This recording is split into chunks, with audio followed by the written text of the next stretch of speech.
The situation in Hong Kong at the moment. The aim of the pro-democracy activists today was to bring the territory to a standstill. They are driving the call, those activists, for a general strike today. Many businesses have closed. While there is something approaching transport chaos there, let's show you some pictures from the last hour. Police and protesters clashing in several locations, including here in Wong Tai Sin. Police have fired multiple rounds of tear gas at protesters. Objects are being thrown there as well. This is where it's all happening, right across Hong Kong. Peaceful sit-ins being held in districts such as Tsuen Wan, Tai Po and Sha Tin. We can go live now. Speak to our correspondent, Stephen McDonald, who is in amongst it all. What's happening there at the moment, Steve? Well, today, in connection with this strike all over Hong Kong, there's been a dramatic escalation in this conflict. It seems like this is going on all over the city. A moment ago, people were all crouching down because they've been firing a lot of tear gas this way.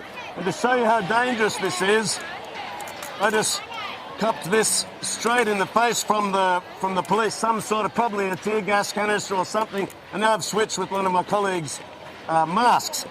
So for anybody watching this who's in this area, they should be very careful. It just shows there are projectiles going in all manner of directions. And especially when the police are sort of coming around to sometimes cut off the protesters from another angle, and you don't quite know where they're coming in from. But what sparked this is that further down that road is the police living quarters, and these protesters have gone there to protest outside those living quarters. Some had sprayed on the outside, but those who live in here are the mafia. This is obvious reference to these allegations which the police have denied, that they are colluding with triad gangs. And you can imagine, of course, to the anger of the riot police, that's where their families live and the like, and to have people throwing bricks and what have you into the compounds where their families live has, of course, enraged them. And they came out very quickly to push all these protesters back to this area. Now, I should add that not all these protesters were, then we'll have a look at them as we go, were throwing bricks at that compound, but certainly some of them were.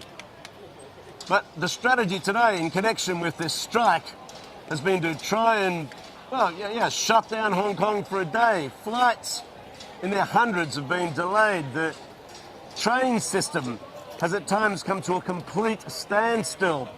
We've had all around the city, wherever you go, there are shutters pulled down on shops. Many businesses have closed.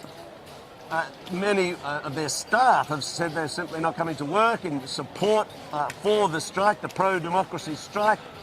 And we heard a little earlier from Carrie Lam, the chief executive of Hong Kong, saying that her government is going to return Hong Kong to its normal state of affairs, that they're going to crack down on this dissent, on these riots, as she described them.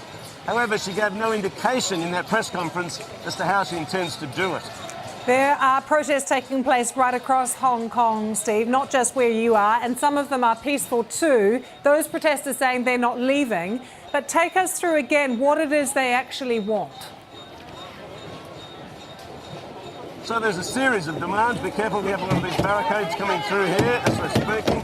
They're pushing barricades up to the front there from to stop the police coming in. What they're calling for, well, they have a series of demands. For example, they want an independent inquiry into the police. They want to have democracy. They want to be able to vote for their leader here. They're saying they want those who've been arrested to be released. They want all of the Legislative Council to be elected rather than just half of it by the people. And at the moment, none of these demands are being met by the government. In fact, they've kind of ridiculed those demands. And today, Carrie Lam came out essentially blaming the protesters for all of this and hasn't acknowledged that there's any need for any of them, including the independent inquiry into the police. She said there's no need for that because the police have their own inquiry that they're having. Steve, thanks so much for joining us. Take care there in Hong Kong. Let's just show you the live shot we have from another part of the city as well. Parts of Hong Kong do remain peaceful, but you can see there some tear gas in the air. Police firing it actually as we are looking at it.